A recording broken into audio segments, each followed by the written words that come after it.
This is Cast of Wonders, the fiction podcast for young adults featuring stories of the fantastic. Welcome. Episode 135 for August 31st, 2014. This week, we bring you the conclusion of Jamie Mason's Flowers for the Dead, narrated by Paul Cram. You can find the authors and narrators' biographies in the show notes for the previous episode, number 134. And now we've a tale to tell.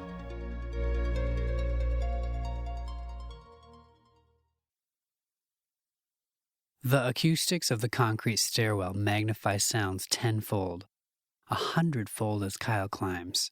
His breath, his footsteps, the squeak of his hand on the steel railing reverberate, echoing up and down the depths of the great man-made cavern as he rises floor upon floor toward the magician's penthouse. I must be crazy, he thinks. The raw magnitude of the magician's sorcery is so powerful, the force of his will such that he must avoid contact with others, spend the majority of his time locked up in this tower, lest he bend the world to his will with a stray thought. The light from improvised torches causes the spiral sigils and vaguely sinister runes inscribed on the walls to flicker and undulate like dancing demons. Kyle pauses, stares up into the half-lit darkness, then plods on. A firefly glow on the landing far above. Kyle concentrates on it as he mounts step after step. Gradually, the glow broadens until it defines the stairwell in a foliage of shadows. The rhythm of Kyle's feet slow as he mounts the last set of stairs to a landing marked with a large number 13 painted on the wall in black. A ragged wall of cement chokes the stairwell leading up. The landing itself, lit by an improvised candelabra of paraffin-filled tin cans, is empty, save for a young barefoot woman in a red evening gown who sits reading a book in a chair. She glances up at Kyle, slips a black ribbon between the pages, and leaves the leather-bound volume on the seat behind her as she rises. "How do you enter the flames, child?" she asks. Kyle glances down at the charred outline of a pentagram on the landing floor. "It's the only way forward." The girl takes up a single candle and holds it in her right hand, beckoning him with her left. "Monsieur Kierzig, the magician, will see you now. He has been expecting you." Kyle walks the concrete landing and crosses into the pentagram, haunted by images of blackened arms reaching up through black bags of garbage. He wonders if Kim, if Trad, came here. An irrational thought, "I'm not a girl, so I'm safe," wars with recognition of his peril. This woman has power over the fire elemental, obvious from her dress, from the practiced way in which she coaxes and balances and teases the flame of the candle in her hand as she wields it. She crosses to the edge of the pentagram. "Why have you come to ride the flame?" She does not blink as she watches Kyle, awaiting a reply. "I need to know what kind of magic is mine." "The only way to find out is to do." Her smile is infinitely sinister, infinitely gentle. "But how do I know what to do unless somebody tells me?" The girl's eyes widen in momentary surprise before she bends, touching the candle flame to the circumference of the shape on the landing floor, and Kyle is consumed by sheets of flame.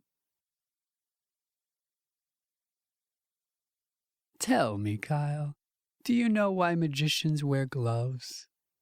An orange glow crawls from the fireplace, the one through which Kyle entered the room, and grasps the shadowed furniture in coppery fingers. The magician's study is appointed in 18th century style. Lamps with tasseled shades, an escritoire, statuettes and gewgaws crowding tables accented by deeply filigreed coverings. The half-light from the fire suffuses the decor in a cozy glow behind high-closed draperies. "No idea?" Kyle shakes his head, slightly dazed after his trip through the flames. "The purpose of the gloves," the magician settles himself in a thickly padded armchair, "is to prevent us singeing our fingers in the primordial fire." "I can see why you wear them. Fire is everywhere here." "Fire cleanses. The magician flicks lint from the crease of his pants, adjusts the button of his tuxedo jacket. Fire refines. Fire kills. Kyle stares down at his own hands, remembering the charred and blackened ones, reaching up toward him from the dumpster's depths. It can. So you are interested in discovering what kind of magic is yours. Such a question suggests an imbalance, a violation of the first rule. Tea? The magician leans closer, proffering a ceramic pot exuding a slightly burnt aroma. Kyle shakes his head and frowns. Indeed. The magician replaces the pot on the tray, puts his hands on his knees. As above, so below. Or conversely, as within, so without. That you might need someone to tell you what sort of magic is yours is ridiculous. Then how will I know? Magic begins when we cease looking for answers from others and start creating our own. You're not the first to come courting such questions. Did you know a girl named Trad? Kim? Because names are unimportant, I never remember them. Identities are what interest me. They're dead. Then they are in good company. The magician's fingers waggle a droll salute at the brim of his top hat. The majority of those who have inhabited this planet are dead. Death, like names, apparently does not interest him. Their bodies were burned. The magician's answering stillness is like a cat's, and Kyle's is that of a bird. Whoever killed them had magic, enough to bypass a hex. Perhaps your magic lies in seeking answers. The magician smiles thinly. I have languished in this tower 8 years now. Perhaps you can tell me why. Because you can't do magic without a license. Pfft. A man no more needs a license to do magic than he needs magic to bypass a hex, a charm. Some personal object or fetish enchanted by a fool would do the trick. No. Your ability to plumb for answers is weak. That is plainly not your magic. And yours is fire? Mine is truth. Mine is truth, which can be like fire. The magician speaks moodily to the hearth. Truth immolates, consumes, strips things down to the bare, ugly skeleton. Fall in love with the truth, boy, and you will be alone, and the lonely have a penchant for drastic action. Kyle has had enough. He starts looking for a door. But of course there is none. He remembers how he got here. As he turns back towards the hearth, he catches sight of the magician grinning, a rictus grin. Leave now, and you'll never learn the answer. You said I shouldn't ask, but create my own answer. By following your natural inclinations, yes. I want to create mine somewhere else. 'Kay? The magician smiles. How do you enter the flames, child? It occurs to Kyle this is the only time the magician has asked a question. How do you enter the flames, boy? How? Nightside is ringed by a series of parks. These abandoned recreational areas serve as a buffer between infernal territory and the city's human population. If you look out the windows to the left, you'll see one such park. Note the dismantled playground equipment, much of it scavenged for parts. Whether infernal youth ever use these areas is a matter of speculation. Speaking personally, I've never seen any when guiding these tours, but that's always during the day. Night is falling now, and it's usually best to leave this area of the city before it gets too dark. Kyle descends the wide, greasy slope as dusk buries the dying day in the sandboxes of the abandoned park. Charter buses and private vehicles choke the off-ramps into Nightside, bearing the evening's tide of visitors eager to sample illicit delights. It has been this way ever since Kyle can remember. Humans, repelled and secretly fascinated by his kind. Ordinarily, Kyle would be chiseling some cash for himself from the flow of commerce, but instead he angles toward the playground through the concrete-colored gloom. This sector of the city stills, but Kyle's inner turmoil does not. Alone, still a kid, he fights the storm of tears inside his chest. No magic of my own. By the bars of a jungle gym, weathered silver by rain and neglect, sick Willie and Griff wheedle for the attention of a teenage girl. She beams at Kyle as he approaches. 17 and vaguely hippie-ish, in a knitted Rasta toque and worn jeans. It is a smile Kyle is too demoralized to return. Willie's and Griff's glances toward him are, by contrast, perfunctory, mildly irritated. Kyle's anger chafes the edge of his profound fatigue. He knows where this is going, can sense the tiresome role he has been cast to play in the upcoming social drama, so he rehearses the mental stages of his leave-taking. Already gone, dismissing the new girl as she stands, one hand on the strap of her hemp bag, examining him as he nears. Kyle, this is Jada from Westside. Aye and aye, Jada blinks sleepily. I be come for to escape the downpression of Babylon, man. Kyle blinks. Jada is very white. She's interested in our local crop. Griffin, unable to hide his interest in Jada, jams his hands in his pockets while his eyes climb all over her. A process that continues unabated except for the occasional warning glance shot Kyle's way. The magic ganj, Jada nods. They say seeds get put in I ground, man, and I speak a chant over they. A grower. Sick Willie takes a puff on his cig, hands it to Griffin. Yeah. Very sought after among Idrin of Ra. Can't you speak like a normal person? Snaps Kyle. His anguish floods any guilt he may feel for being mean to a pretty girl. He suddenly doesn't care if he is liked, if he is accepted, if the way he acts puts him at war with the world. He just wants to break things, hurt things, push people out of his way. He wants to be gone. I don't belong here. Kyle glares from watchful Willie to a wary Griffin. It occurs to him that they aren't really his friends. First chance they get, they're going to tear me down in front of her. So what am I even doing here? He clenches his teeth, exhales sharply, whirls and stalks away. What's his problem? Griffin's question skates a bubble of laughter. No, Willie. Hey, let him! But a moment later, sick Willie's hand, a male one, is on Kyle's arm, yanking him to a stop. Kyle, what? Oh, you're going to give me the business about how I don't know what my scratching? He rips his elbow free.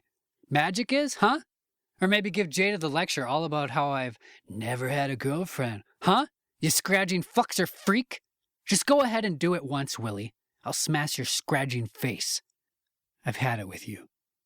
Willie's face, his real one, tightens in shock.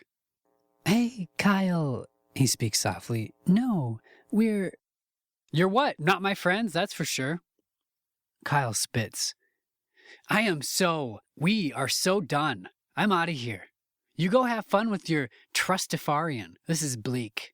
Scratch this. I'm leaving to go get a job and live among the humans. There'll be nothing out there. So? I'm nothing here. What's the diff? Kyle is 3 steps away when Willie catches his arm again. Okay, man. Hey, okay, look. Willie backs off when Kyle turns. Willie holds both palms out. At least let us give you a going-away present, yeah? A bag to take with you. Seriously, on us. Kyle breathes, mastering his tidal rage. The relief promised by a nice bag of weed is tempting. And free? The street kid within him can't resist. Kyle has a line on a job as a night janitor in an office building on the edge of Nightside. He plans to lose himself in solitary work, pushing a mop across silent floors at 2 a.m. After all the jagged emotions of the past days, imagining himself returning home at dawn to light up a nice stick of magic weed is too seductive to pass up. So he nods curtly and falls into step with Willie. Free dope, he tells himself. Free. A sleepy-eyed fool, fat toes poking out from beneath his frayed robe, waits by his grow patch behind the maintenance shed. He blinks at them as they approach. The earth is bountiful. The earth is just. He speaks between tokes of a thick joint, sliding one bloodshot eye toward Jada. Even to they not of magic kin. She's not the only one, ribbon bearer. Griffin glares boldly at the length of red silk the fool received upon his exile from the Mage Guild that he must, by law, wear wrapped around his peaked magician's cap. We're here for a bag. We have money. Griffin steps protectively between the fool and the Rasta girl. The fool laughs. Money, money, a multitude of evils. As I recall, last time you came, you had money too, and a different girlie. Your money didn't help her neither. The fool's gaze drops to the mouth of the tunnel, visible through a break in the skimpy foliage. A bag costs 10, pay up front. As Griffin settles with the grower, Jada, her Rasta can't forgotten, asks Willie, what's he talking about? What other girl? Nothing. Sick Willie pulls Jada to the edge of the flower bed. The grower has begun poking seeds into the soil. Strange, Kyle thinks, how both of the dead girls were with Griff and Sick Willie before they... Shouts behind them. Kyle looks up to see a flash of blue. Harriman, one hand on his belt, the other gripping the radio mic at his shoulder, sprinting along the path toward the tunnel where they found Kim's body, followed closely by another cop. The grower's gravelly incantation, meanwhile, peaks on a gasp. The first green tendrils crawl up from the soil and arc skyward. 10 breaths later, a mature bush, ripe with sticky buds, balloons into being. The grower leans in, begins plucking and dropping buds into a paper bag. Ja, love? Jada's voice balloons with wonder. A crackle of radio static. Harriman emerges from the tunnel, leading the magician, cuffed in platinum. The female cop follows behind, leading a miniature hound as it struggles to rush up and sniff the magician's pant cuffs. Kierzig had apparently been out walking his dog. Guess they got their killer. Griffin accepts the bag, fishes out 2 buds, then thrusts the rest at Kyle. Well, that's that. We're gonna go get high now. Wanna come? No. Adios, then. Griffin tosses a wry salute before he, Willie, and Jada amble toward the tunnel. Kyle stuffs the bag into a pocket alongside the strip of paper with the phone number of the janitorial service. That's it, then, he thinks. No more Nightside. He realizes he just doesn't care. Pushing away the pang of guilt that yawns within him, he tells himself, just want to get moving, get that job, get on to the next thing. He jams his hands into his pockets and bears for the edge of the park. He glances over and sees Harriman push the magician into the back of a patrol car. He feels indifference as he watches the cop's curiosity peak upon seeing a thread of pot smoke rise from the tunnel mouth. Their problem. Harriman begins advancing on the tunnel as Kyle reaches the bus stop, roots in his pockets for change. He forces himself not to look as the patrol car containing the magician and Harriman's partner pulls from the curb and Harriman vanishes into the tunnel. Stillness. No one is visible. Kyle scans for the bus. Scratch. And suddenly he is sprinting back into the park, hoping speed will compensate for his indifference of a moment before. He isn't quite sure what he plans to do, but he feels he must do something to prevent his friend's bust. But the park stretches for an impossible distance, and Kyle can't seem to cross it no matter how much he lengthens his strides. He hears a ripping sound.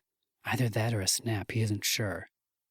The tunnel mouth is the size of a dime, then a nickel, and it stays a nickel for a long time, until Kyle realizes he's holding his breath, hearing his heartbeat, footsteps, then a hollow metallic echo from within. Realize they're second-class citizens, right? And have to stay that way. Good of all of us. Harriman. Kyle reaches the mouth, bends with his hands on his knees and breathes with his lips wide to hide his gasping. When he is calmer, he cranes around the edge. Griffin lies prone, half in shadow, unnaturally still. It takes Kyle a moment to realize that he's been shot. That snapping noise. A thin, dark river, blood, runs from Griffin's thigh to where Sick Willie stands hunched, secured to a drain pipe with Harriman's platinum handcuffs. Willie's clothing is ripped and his shoulders are hunched with extra weight. Wings. Willie had been caught and taken under control by Harriman in mid-transformation into some hawk-like creature. Skanky little trollops like you come down here and treat them like they're rock stars or something, and they forget. Forget. They're the underclass. Harriman has something in his hand. The lighter. Kyle sees. His damn lighter. When Sick Willie stirs, Harriman waves the object at him, and he shrinks back, cowed. A man no more needs a license to do magic than he needs magic to bypass a hex. It comes to Kyle. The dead girls. Harriman's omnipresence and intimate knowledge of the crimes. Harriman's hatred of the infernals. A body stashed in a hexed dumpster, and the policeman's ever-present lighter. A charm. Some personal object or fetish enchanted by a fool would do the trick. The fetish charmed to give him immunity from magic, and enabled him to bypass the hex, get the drop on Griffin, take control of Sick Willie. Harriman. Harriman is the killer. Jada's arm is extended before her. Kyle glimpses silver, a knife. Harriman is indifferent to its glimmering point switching back and forth in the tunnel's shadow like a steel firefly, intent on delivering his rebuke to the masses for daring to treat infernals as equals. Don't know why you kids admire them so. Harriman glances down at the fallen Griffin, the chained Willie. They're not all that powerful. Or extraordinary, you know. With a movement that is almost casual, Harriman slips inside Jada's guard and backhands her. She slams the tunnel wall, a howl of breath exploding from her throat as Harriman scoops up the dropped knife. Kyle's spirits spiral into oblivion, like a plug pulled on a bathtub full of hope. Our fighter's down. Kyle glances from the prone Griffin to Willie. And cuffed in platinum, our Fluxer can't shift into a creature powerful enough to fight Harriman, which leaves... Kyle examines Harriman's strong back as he bends over Jada, securing her to the wall with a second pair of handcuffs, and shivers. I don't even know my own magic. Then he remembers. Your natural inclinations. Kyle steps from the shadows. Harriman is about to speak again when he notes the movement, turns, and drops his hand to his gun. Then he recognizes Kyle and relaxes. Well, if it isn't the little freak with no license. Harriman's smile is wintry, closer to human than any of them, but you're still an infernal. Racially, anyway, even if you can't pull a rabbit out of a hat. And you're still a cop, even if you kill people. Kyle manages to keep his voice calm. Yeah, I kill people. Harriman's words drip with disgust. People who think you guys are special. People who treat you as equals instead of the parasites you really are. I'm doing a public service. Because what happens when these little girls grow up and have kids? They start teaching to think that you infernals, you freaks, are no different from us, huh? We'll never know. Coiled rage tightens within Kyle, and his voice firms up. We'll never know, because they're dead. Same way you'll be soon. Harriman turns back to Jada. Sit down. No. And as Harriman turns back, his angry response, what? Waiting unspoken on his lips, Kyle bends and takes up a cigarette butt, transforms it into a geranium, and extends it to Harriman. Flowers for the dead, Kyle says. His voice is stone. Kyle knows he himself may be about to join their ranks, but he doesn't care. Something about fighting the injustice of this is more important than his own life. He remembers Trad, sweet, streetwise, tough, but still beautiful. Her thin face and wide eyes radiating a femininity that was breathtaking. Like a rose, growing in a dumpster. As Kyle imagines her now, he closes his eyes, wondering, what would she be like had she lived? and his imagination lends detail to that question. A wrinkle here, a gray hair there, a slight tightening of the skin around the cheekbones as she aged. And opening his eyes, he finds his image made real, just as he had with the she-hex. A mature Trad standing beside Jada holding a child. Trad is older, tired from the effort of bringing this life into being into the world. A tiny, perfect baby reaching out from her turquoise blanket with precious, clumsy hands. Tired, yes, as she gazes down at her child, but for all that, stunningly beautiful. Trad, Kyle smiles. Harriman gazes nervously at the shade. See what beauty you rob the world of, you bleak, scratching freak? Rage for this lost loveliness thunders within Kyle. He summons the image of Kim, the doomed human girl, first to die. As with Trad, her image appears aged. Laugh lines. Thinner hair, shoulders a little more slumped. But the gleam in her eyes, the confident smile, the chalk dusting her right hand, tinging the frayed cuffs of her pantsuit. A teacher. Kim would have been a great teacher. Reached hundreds of kids, taught them that society's war on the infernals was nothing but prejudice and economics gift-wrapped as public safety. In the 60s it was the blacks, in the 70s it was women, in the 80s and 90s it was gays, and now, enough. Harriman barks at Kyle. Jada completely forgotten. Bleeding heart liberal crap. They died. I killed them and they deserve to. To die? Kyle's rage is monumental. That any person, human or infernal, would presume to rob the world of life. Monster, you are such a scratcher. The last word, delivered on a whisper, is somehow more menacing than the scream it was building toward. Now all the white-hot anger within Kyle flows from his body in a bright ribbon of energy, compelled by his rage, by his imagination and intent. And suddenly out of the darkness, another shape starts to form. Harriman squints. Mandy? Harriman's whisper emerges the same moment the shape coalesces into visibility. A teenage girl. Dark hair, dark eyes, something in the tilt of her chin, the shape of her cheek, so like those of the policeman holding the knife. How do you know what my daughter looks like? Kyle's lip curls into a frown, and he concentrates the intent of his projection, casting all of his emotion into a feeling that blasts outward in a jet of flame, and suddenly the image of Harriman's daughter is burning. No! Screams fill the tunnel. An illusion, but so realistic that Harriman cannot help lunging the distance between them, dropping to his knees, reaching through the fire. Mandy! Mandy!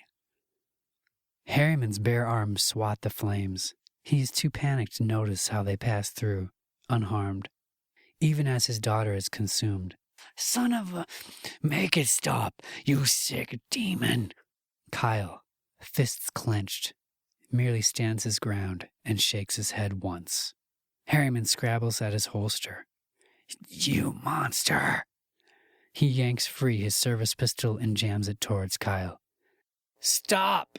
And Kyle twists the intensity of his feelings, tipping them over the edge of malice toward hatred, and watches with grim satisfaction as the flames balloon and the shrieks rise, and Harriman, unable to take any more, turns the barrel of his gun to his own head and... There's that scratching tour bus again. Kyle looks up from his place beside Jada.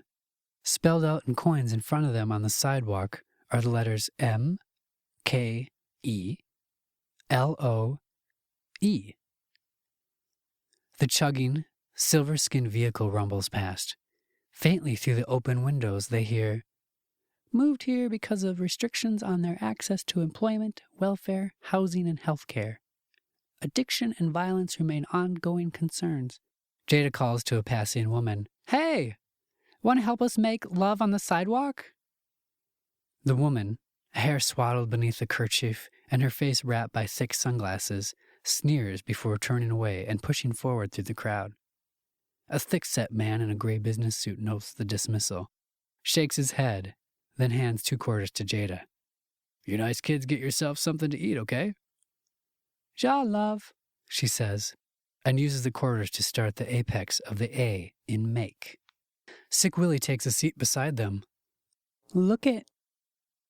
Unfolding a scrap of paper from his pocket. An article from that morning's paper. Local cop arrested for murders. Suspect Kierzig released. Griffin's lips move as he reads the headline silently to himself over Willie's shoulder. So it ends. He drops his cigarette butt, crushes it. "You staying?" he asks Kyle. "Yeah." "Good." As Griffin walks away, Kyle picks up the smoldering cigarette butt, transforms it into a geranium. "Oh, pretty!" Jada reaches for it. "No." Kyle pulls it from her grasp. "That's not for you." To bring the story to a close, I'll let Jamie's words speak for themselves. It might interest you to know that Flowers for the Dead was written in response to the murder of 2 young women here on Vancouver Island, one of whom was the daughter of a friend. The other, Taisha Jones, a young First Nations girl, was raped and killed in my hometown. At the request of the Royal Canadian Mounted Police, I became involved in my capacity as a private investigator in the hunt that led to the apprehension of Taisha's murderer. As you can imagine, the raw wounds of these murders, particularly the first, had to be exorcised. The result was Flowers for the Dead.